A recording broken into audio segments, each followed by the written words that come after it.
Welcome to the Thursday, August 6, 2020 electronic meeting of the Greenbelt Advisory Commission.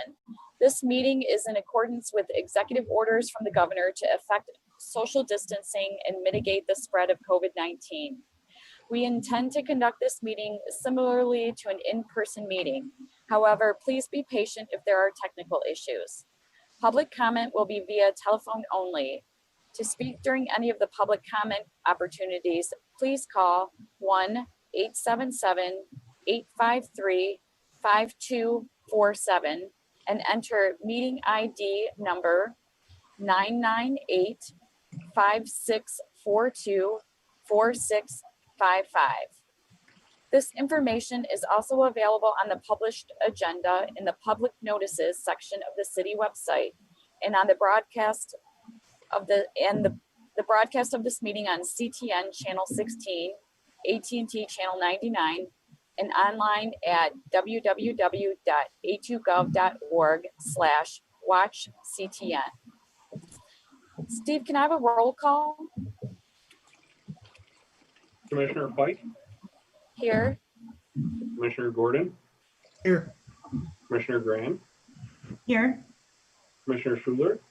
Here. Commissioner Bloomer? Here. Commissioner Ellis? Commissioner Riggs? Here. Commissioner Boggs? Here. We have a quorum. Thanks, Steve. Moving on to the agenda, we have approval of the agenda. Does someone want to make a motion to approve? Are there any changes? So moved. Seconded. All right, thanks, Robert. Sheila. All those in favor say aye. Aye. Aye. Opposed? The agenda is approved. Moving on to approval of the minutes, and I don't recall seeing the minutes from the last meeting in my packet. Did I miss something, Remy? Nope, you didn't. Okay. I didn't get them from Anissa or Steve, so we can just delay and approve at the next meeting. Okay, so we'll do 2 sets of minutes at the next meeting. Okay, next item on the agenda is public commentary. And I can't tell if there is any public commentary. Maybe Steve or Remy? No? I've got no one waiting in the wings. Okay. All right. The next item on the agenda is new business. And under new business, we have some new commissioners that have joined. So we have Eric Ellis, who couldn't make today's meeting, and Elizabeth Riggs. So Elizabeth, if you could introduce yourself and share your background, and welcome.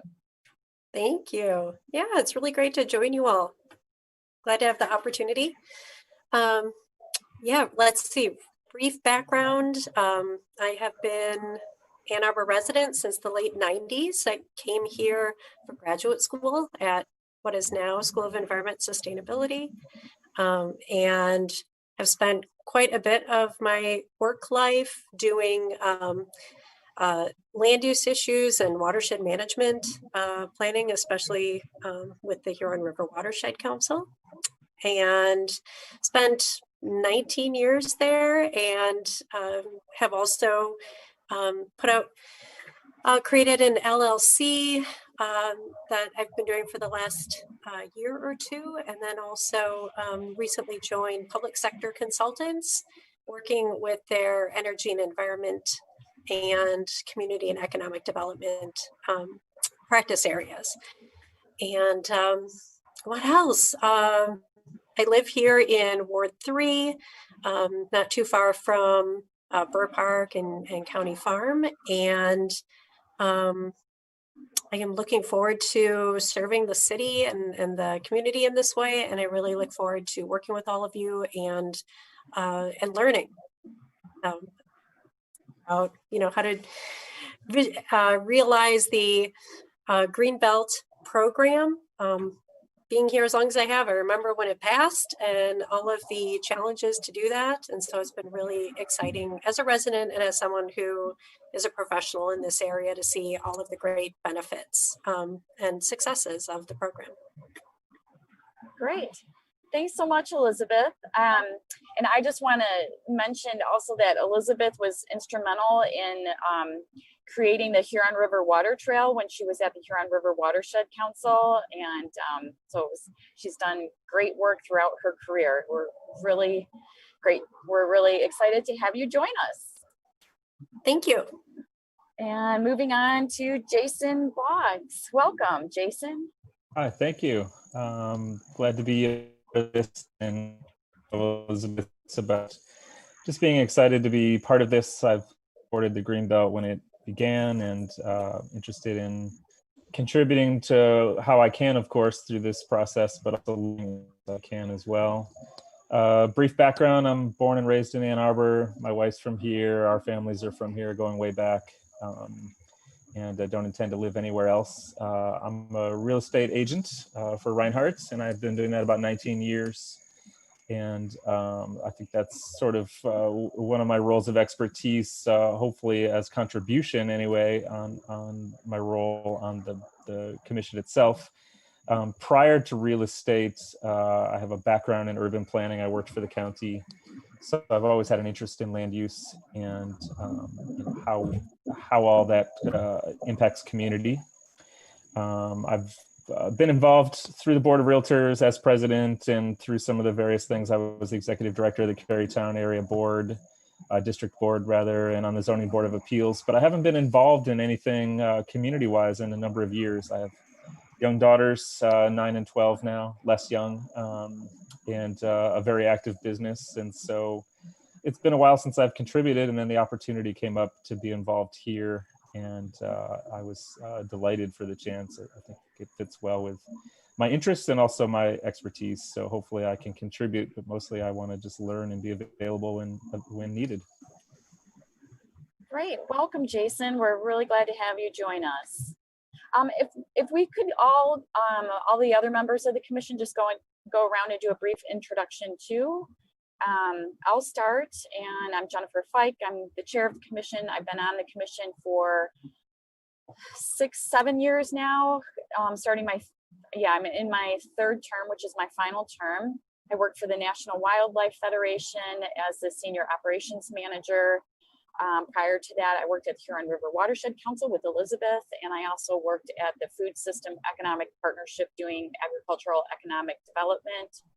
I served a term on the Michigan Commission of Agriculture and Rural Development while I was doing food system work, and had various jobs, worked at Zingerman's, worked at St. Joe's, have been in Ann Arbor more or less since 1987.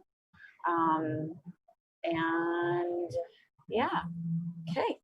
Roseanne, if you could do a little brief introduction. Sure. My name's Roseanne Bloomer.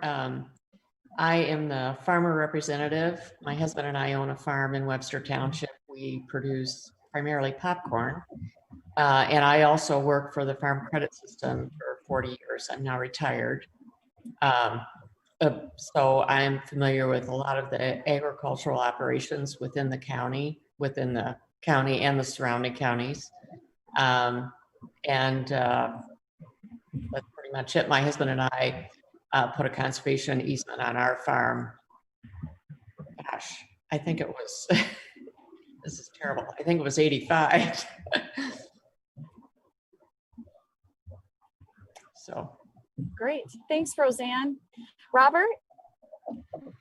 I'm Robert Gordon. I've been on the Greenbelt Committee, I think, for 5 years. Hard to say. I've been here for a while. I came here from the Sierra Club, which I'm not as active with as I was 5 years ago for various reasons, but I'm still a part of the nonprofit community, and I will be working again in Lansing come January for a legislator. Great. Thanks, Robert. Julie? Hi, I'm Julie Grand. I'm the council representative on the commission. I have been on council representing Ward 3 for almost 6 years now, and I've been liaison, or actually member. I'm liaison for every other commission that I'm on. This is the only one where I get to vote. Since that time in late 2014. Prior to that time, I spent 6 years on the Park Advisory Commission, where I still serve as liaison to. So I've been doing, except for a break of 1 year, some sort of land use, something through commission since 2007. And I work as an advisor, advising mostly students who want to go into the health professions at the university here. Oh, and I have a PhD from the School of Public Health in health organization and policy. Wow, I didn't know that. Thanks, Julie. I learn something new every day. All right, Sheila. I gotta love that, Julie. And I have a PhD. Forgot about that. Yeah, years of your life. It's whatever. It's like That's right. Yeah. So I'm Sheila Schuler. I am in the faculty of the now School for Environment and Sustainability, formerly what Elizabeth Briggs was talking as SNRE. And I've been in the GAC for 1.5 years, I believe, and got into it through another faculty member who had served for quite a while, Shannon Brines, because it's just such a great way to involve students with what's going on, and for me to learn what's going on in the vicinity so that I can connect students with those experiences and that knowledge. My background is in plant ecology and ecosystem management, and served as a consultant for a while after completing my PhD at U of M. Served as a consultant in adaptive management and evaluation. And yeah, currently advising a master's project team that is working for GAC in that it's working on measures of carbon storage on the Greenbelt properties. Great, thanks, Sheila. And Remy, if you could just do a brief intro too. I know Jason and Elizabeth have both talked with you, but please do a brief intro. Yeah, so Remy Long, work with the Conservation Fund, who is on contract to administer the City of Ann Arbor's Greenbelt program and actually administer the entire open space and parkland preservation millage, which covers both Greenbelt and parkland acquisitions within the city. So oversee all the real estate activity, grant writing, paper pushing associated with those negotiations, and then working with you all. My background before joining was managing acquisitions for the local land conservancy. And then prior to that, I am also from Seas and a grad from there. And prior to that, a Peace Corps volunteer that got the spark of interest in land use from tribal land disputes that took place during my Peace Corps service, which set me off on this whole path about private property rights and interest in that. And I've just never stopped since. So here we are, and super excited to have you guys, Elizabeth and Jason, on board, along with the rest of the team. So thank you all for your service. Thanks, Remy, and thanks for keeping things moving along. I know there's a lot of things going on right now, and appreciate all of your efforts. And welcome to our new commissioners. Thank you. Right. Moving on to the next item on the agenda, which is the fiscal 20 ASAP ALE grant awards recommendations. And Remy, if you want to talk about this. Yep, I'm going to pull up a slideshow for everyone. If you all can let me know when you see it. I can see it. Good. Yeah. Okay, so the quick rundown is that last month we were notified by the NRCS state office.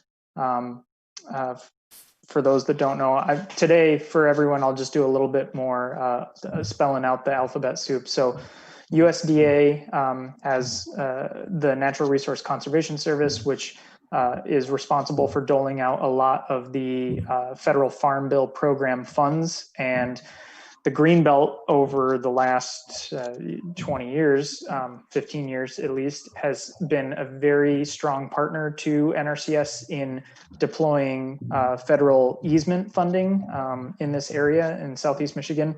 So the ASEP ALE funds are Agricultural Conservation Easement Program - Agricultural Land Easements.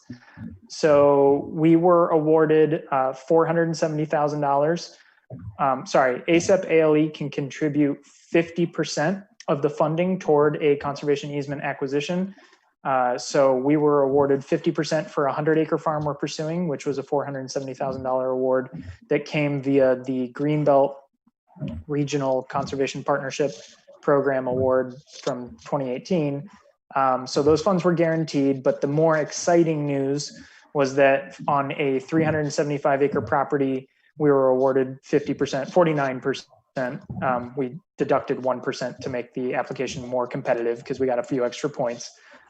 We were awarded $1.75 million, which is by far the largest federal grant or ASEP ALE grant the Greenbelt has ever been selected for. So totaling 475 acres and 2.2 million in this fiscal year. And to give you some context, the state office received 3.1 million to send to the top priority applications that were received. The state received a record high of 5.6 million in requests from partners across the state of Michigan. There were 12 applications in all, but only 5 received funding, the top ranked. We were ranked number 3 for that 375-acre property, yet we took 56% of the available funding in the state, and the rest of the 4 applications that received funding are going to split the remainder 44%. So we got the largest share of the pie for the most important project that the Greenbelt has seen in many years, the largest that we've ever received an application for, and then certainly the largest award. The next largest award was $1 million. So we're doing pretty well. So the recommendation from you all would be to recommend to City Council that they accept these funds to apply toward these conservation easement acquisitions.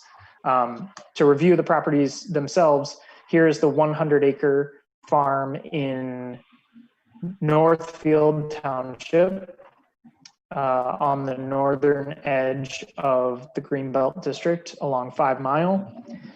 It is adjacent to the Lepkowski Conservation Easement, which closed in March. And so it would add a contiguous block of 175 acres of protected land when the deal is finished, and it would protect this contiguous woodland that would join the Lepkowski farm and this farm. So that is the $470,000 award, and then this is the 375-acre farm in Salem Township, again along the northern boundary of the Greenbelt District. Largest application we've ever received, with the largest award. It is adjacent to a Greenbelt property and would create a very large contiguous block of protected farmland in Salem Township. Actually, I believe just in Salem Township.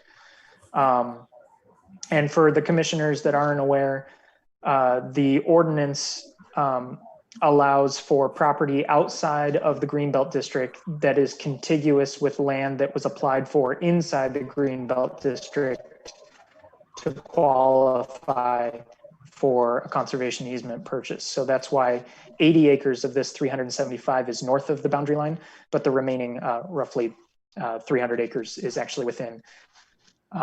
And I can tell you that this forest here is very similar to the high quality beech maple environment that is protected over here at the Legacy Land Conservancy's Creeks Head Preserve.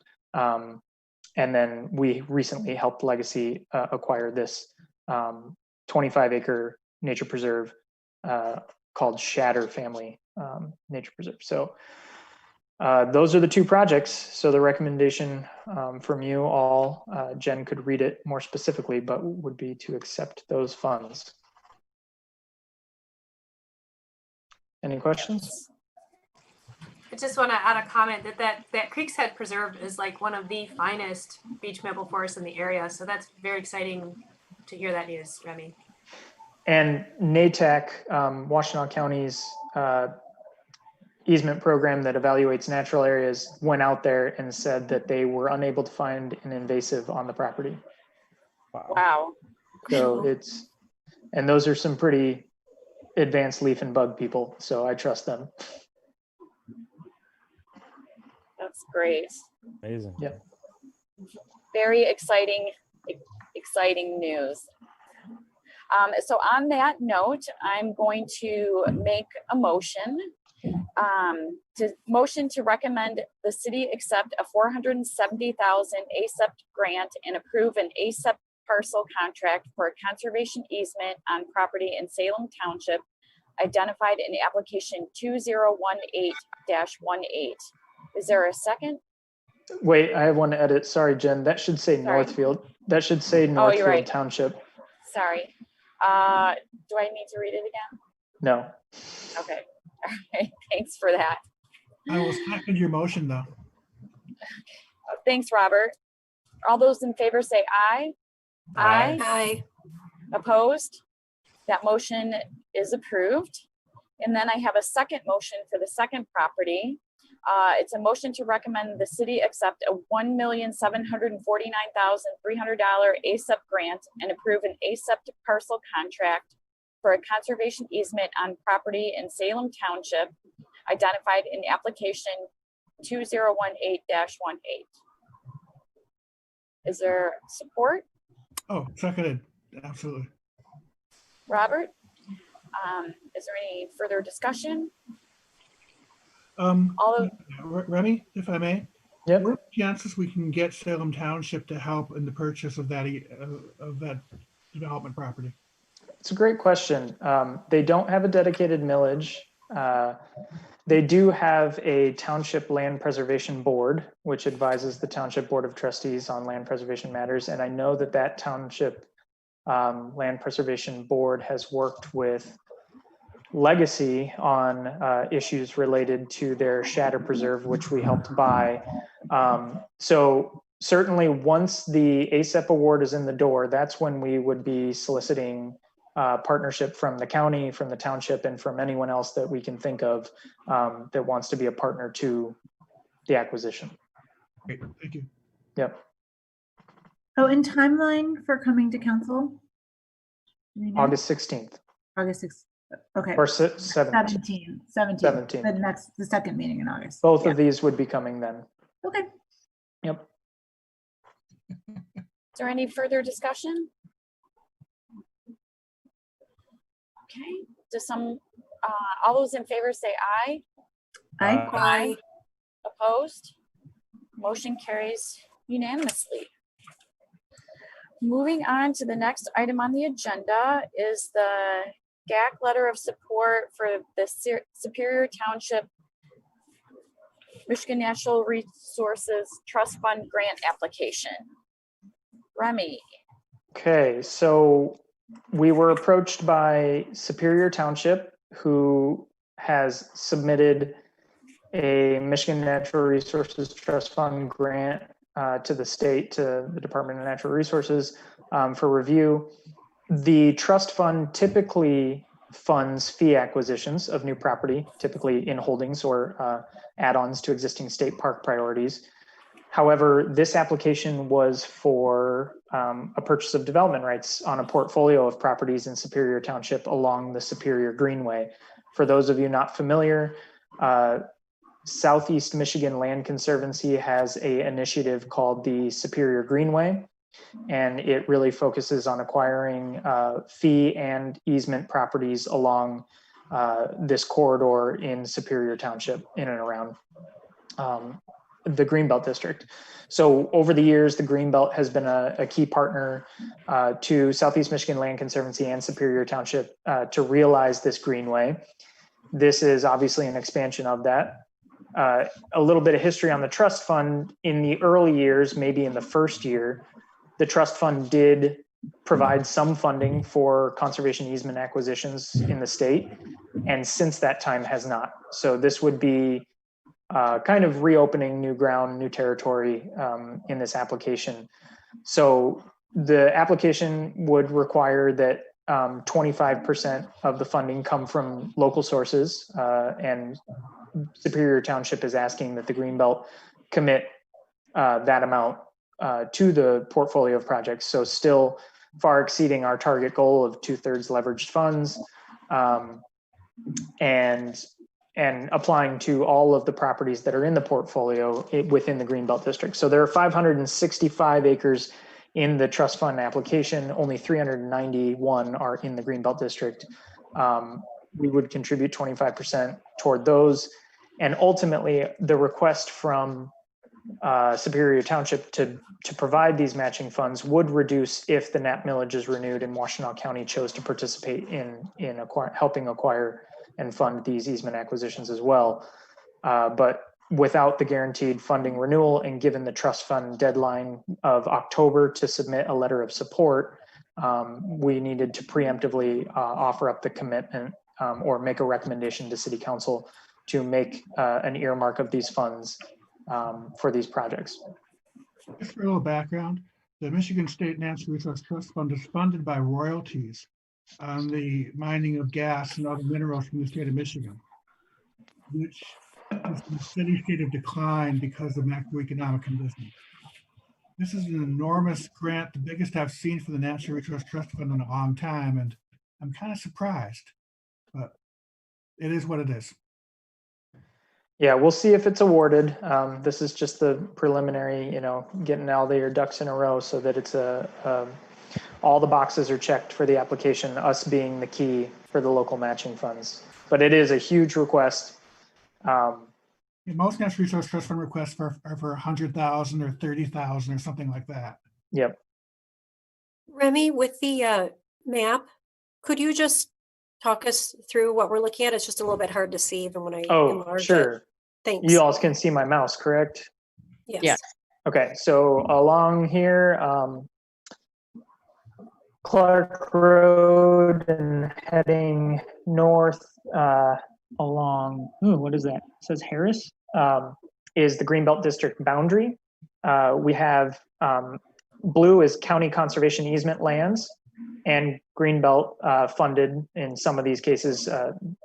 The Schultz Farm is something we've protected. And then these green properties are fee properties open to the public, owned and operated by either the county or Southeast Michigan Land Conservancy. So we have 1, 2, 3, 4 properties within the Greenbelt District that comprise that 391 acres that we're being asked to contribute funding toward in the easement acquisition. So the landscape is definitely a mosaic of both publicly owned and privately owned protected lands. But this is within the Greenbelt District. This is one of the areas that we've seen the highest density of success, along with Webster Township and Ann Arbor Township, in terms of being able to build contiguous blocks of protected land in a small geographic area. Thank you. That answers some of the questions? Yeah, perfect. Yes. Cool. Yes. Something that I wanted to point out is that on this handout, it says if the NAP millage is renewed, the Greenbelt contribution could be lower. So just to point out that the NAP millage is up for renewal this fall. So NAP has been a big partner for us, and we've been a big partner for them. Are there any other questions? Oh, just a side note to piggyback on that, do we need to come up with a letter of support for the millage? I think we should do that At a future meeting, maybe? I'm sorry, that's really new business, but just, it would be gone from my head. Yeah, I actually, yes, I think that would be prudent, and we'll come up with something. Remy and I can work on that. Okay, thank you. Sure. Any other The county questions? net millage will be voted on in November? Correct. Yes. I'll ask the question. So if I'm understanding correctly, obviously a lot of this reaches the goals, being contiguous spaces and creating really quite a corridor there. The risks that are involved right now, or the reason that maybe any hesitation has to do with the amount of funding and with the fact that it's unsure whether it will get renewed in the first place. Is that correct? So I'll say that the funding's not a concern. We have the Greenbelt. You all have roughly 4.5 million unallocated dollars, 4.5 million not earmarked for existing council approved acquisitions to use. And so this is not a huge amount in comparison to that available budget. I think, and then the key here is that you would be recommending that the city write a letter of support committing to these funds to this portfolio of projects, subject to review and approval of each individual acquisition by GAC and by council at the time that the trust fund grant is awarded, and then the properties apply to the Greenbelt. So these have not been vetted by myself, by you, or by council yet. So it still needs to go through the process, but we would be at least saying, should they meet all our standards and our due diligence requirements and score well, we agree to proceed and earmark this amount of funding toward them. Thanks for communicating it that way. That's great. Cool. Any other questions? No. Okay, on that note, I have a motion related to this, which is that Remy was referencing, is a motion to recommend the city commit a not to exceed amount of $587,500 towards the portfolio of acquisitions submitted into Superior Township's Michigan Natural Resources Trust Fund grant application, or any other Michigan Natural Resources Trust Fund approved replacement and or additional acquisition, subject to necessary approvals and satisfactory appraisals and due diligence review for each property. Is there support for the motion? A second. Thanks, That was Elizabeth. Elizabeth. Yep, thanks, Elizabeth. Any further discussion? All those in favor say aye. Aye. Aye. Opposed? Motion carries. Thank you all. Moving on to the next item on the agenda is the Fiscal 20 Regional Conservation Partnership Program update. Remy. Okay, this is as bad as it gets with alphabet soup in this program, but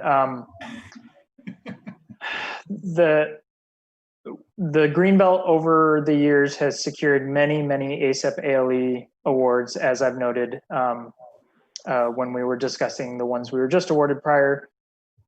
A few years back, there was a new Farm Bill program called the Regional Conservation Partnership Program.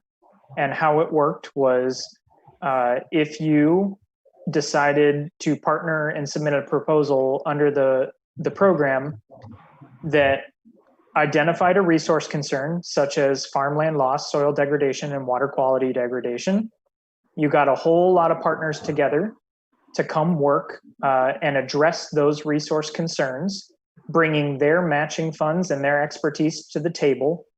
NRCS would also provide matching funds to get that work done that addressed the resource concerns within a very defined project area to implement a set of delineated activities in the proposal, whether it be permanent land conservation or land management activities such as cover crops, buffer strips, alley cropping, whatever it was going to be.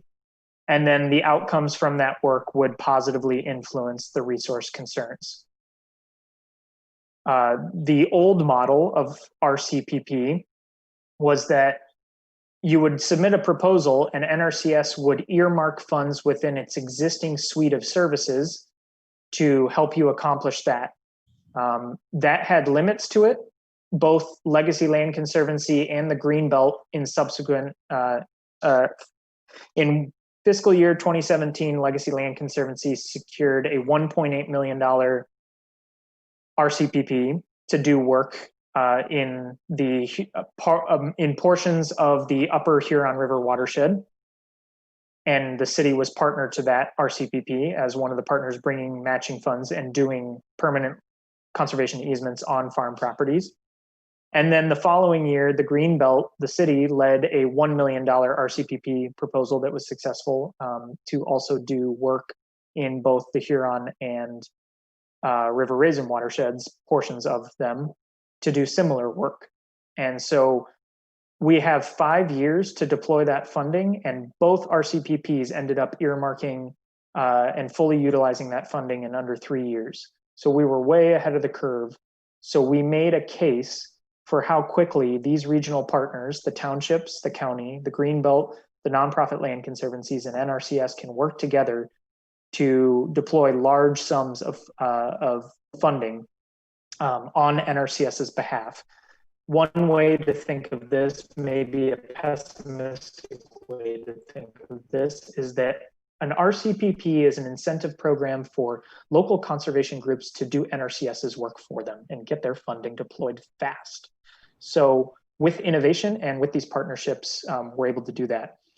No local partner has expressed interest in stepping up for this next fiscal year round, fiscal year 20 round of RCPP, but I am very interested because there have been changes that are positive to the Regional Conservation Partnership Program. Those changes are that NRCS is no longer earmarking funds from its own suite of services that already existed. It's a whole new pot of money. It's $300 million a year for the 2018 Farm Bill. So there's a whole lot of dedicated additional funding available for us to do our work.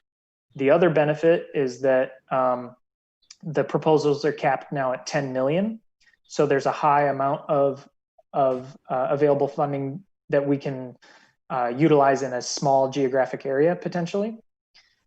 And that there are new aspects of the RCPP that are very exciting that could help the Greenbelt and the other partners more effectively implement the work and the activities that we want to do. So I'll walk you through just the high level. Right now, the city is working to coordinate with all the partners to figure out who wants to be a partner to this FY20 proposal. We're defining the project area, but I can tell you this is what we're looking at right now, an expansion, a combination and expansion of Legacy Land Conservancy's RCPP in the Huron and our prior RCPP that covered portions of the Huron and the Raisin, and expanding fully into both watersheds. And the narrative of this proposal would be that we are protecting the city's source waters, mitigating farmland loss, and promoting soil stewardship, all for the benefit ultimately of Lake Erie water quality.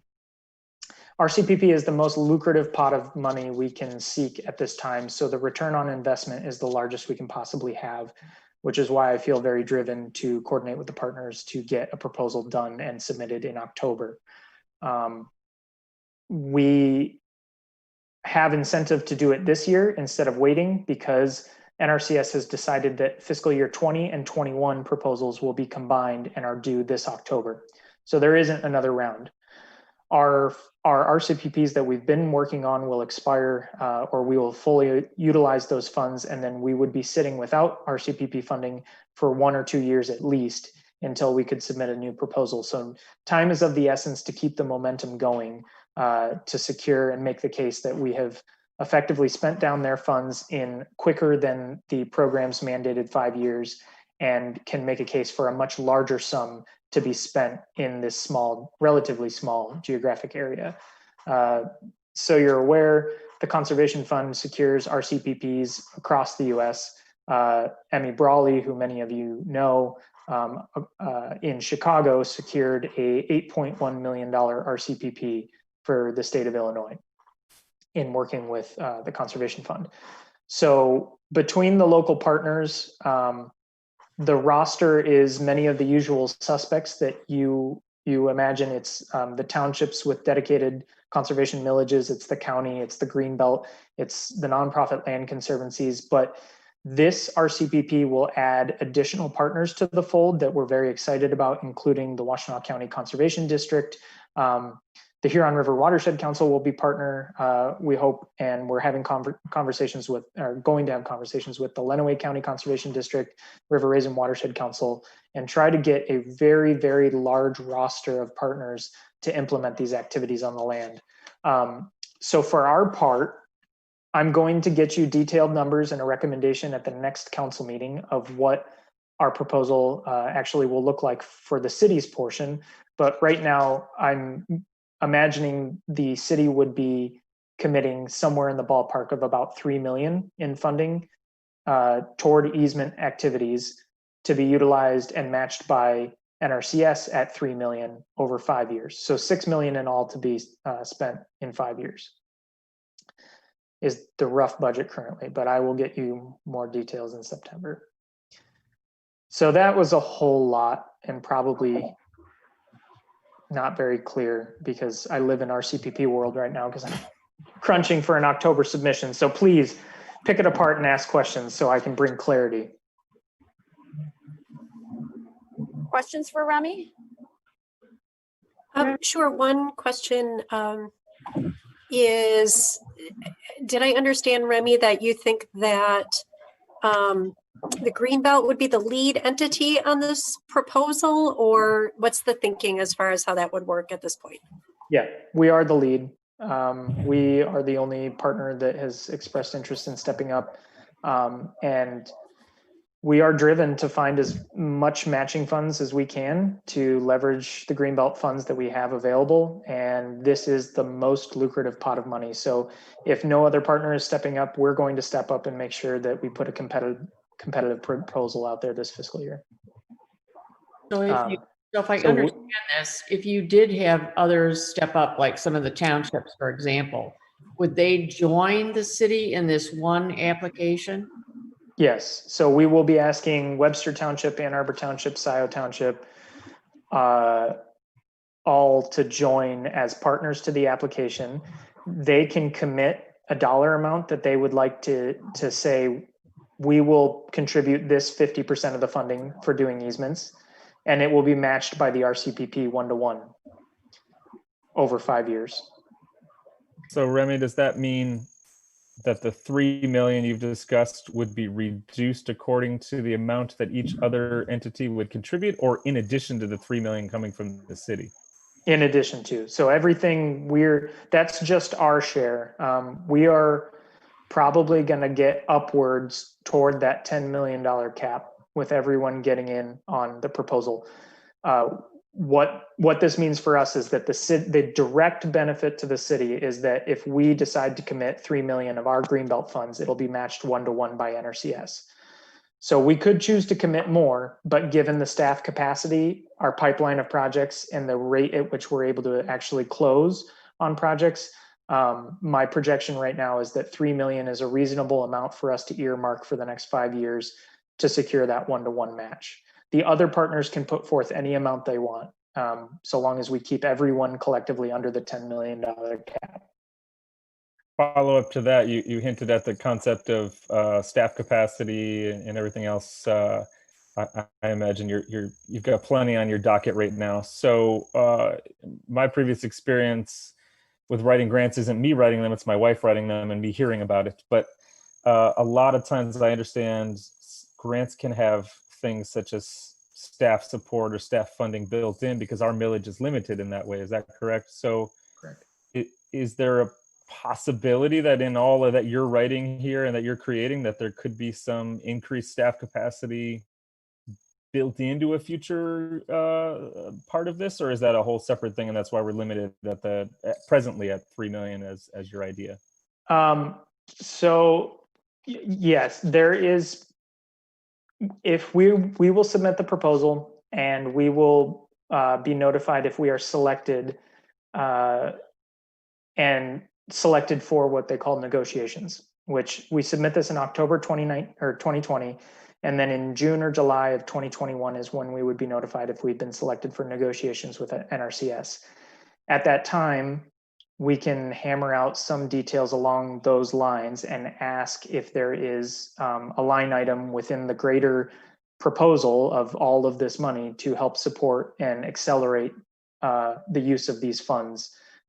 which could translate into additional capacity and funding for staff at the city, as well as maybe some staffing for other activities that are going to be funded by the RCPP. Because keep in mind, in this pyramid, RCPP has many activities that it funds. The only thing we can do under our ordinance is easements. We cannot have filter strip contracts with farmers at the Greenbelt. What we are in the business of is permanent land protection. So the funding that we can fully utilize is the RCPP land easement funding.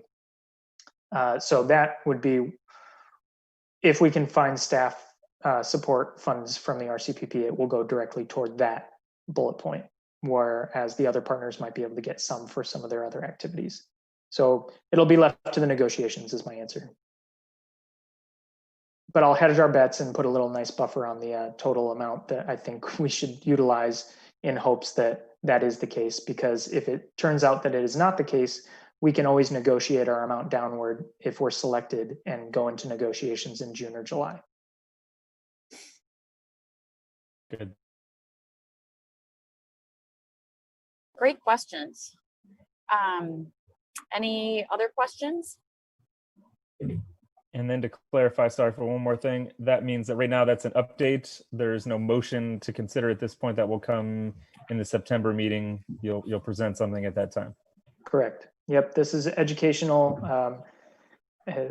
I have seen presentations on RCPPs like 30 times now, and I learn something new every time. So I just wanted to make sure you at least had one before you were asked to make a motion.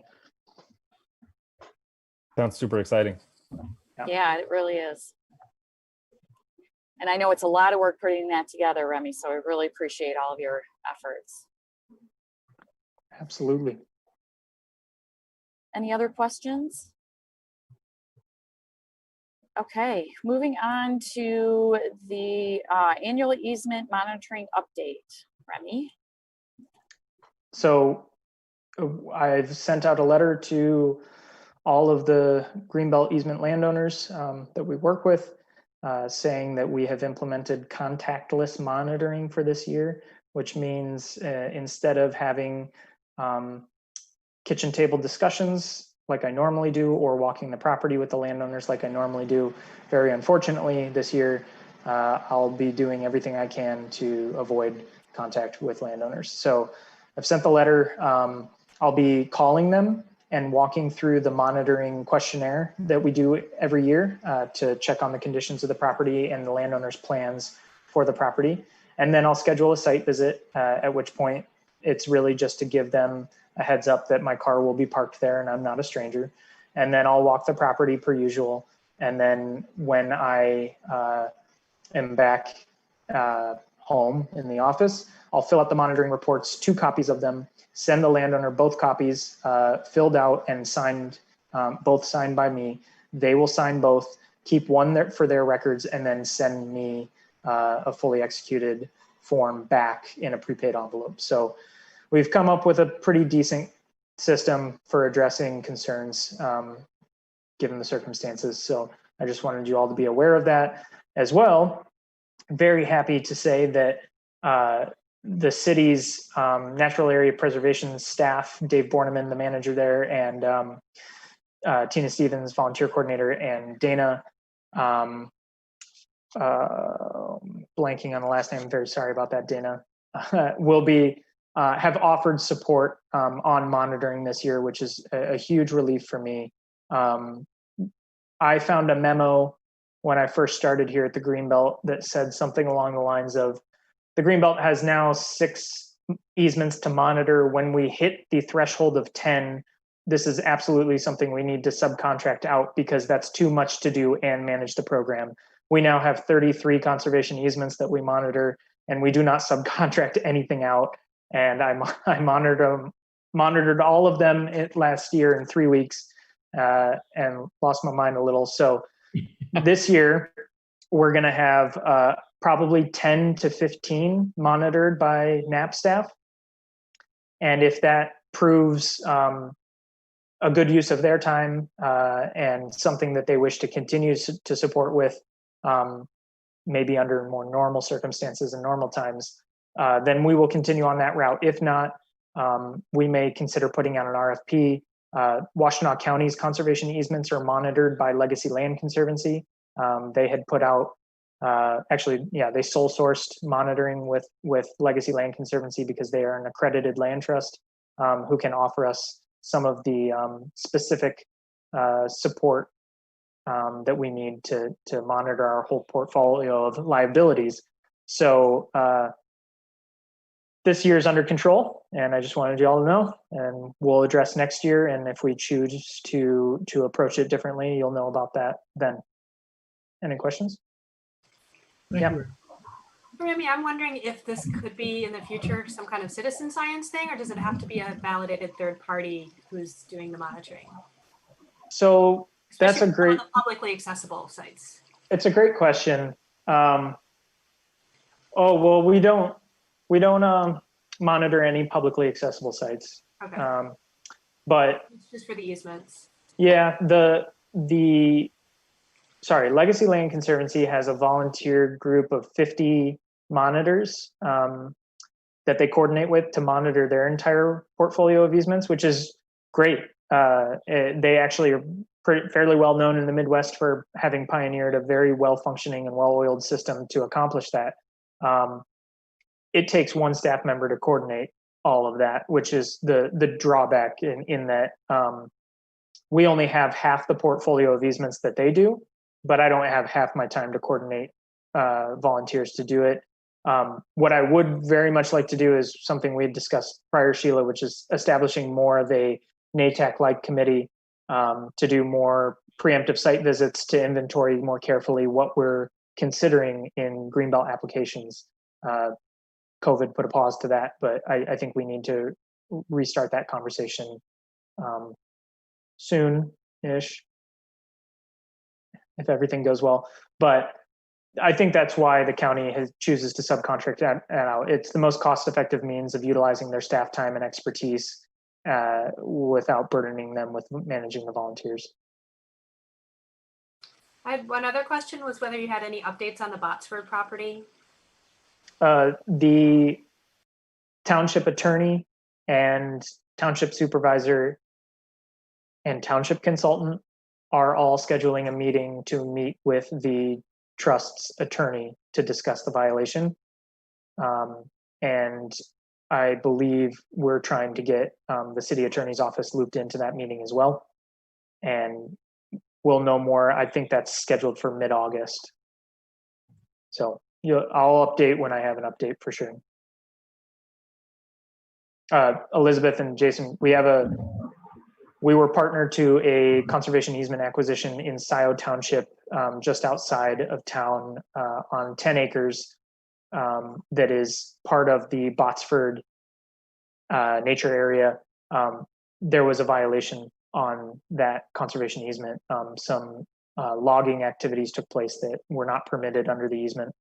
And so Scio Township is actually the easement holder, and we are the successor easement holder should the township forego their right to be the easement holder. So we are keeping a close eye on what is happening and developing with that violation. But it is ultimately up to the township to pursue corrective action. So I'll keep everyone posted.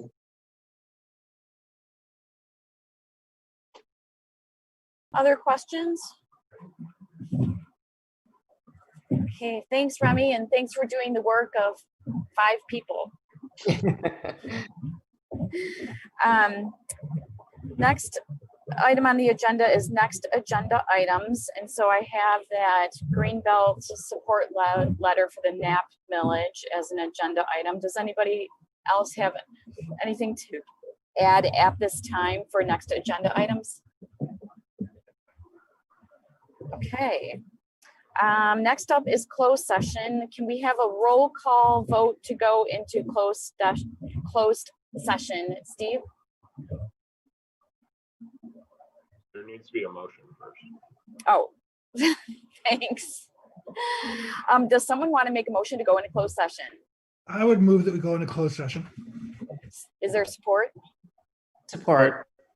Thanks, Roseanne. All those in favor say aye. Aye.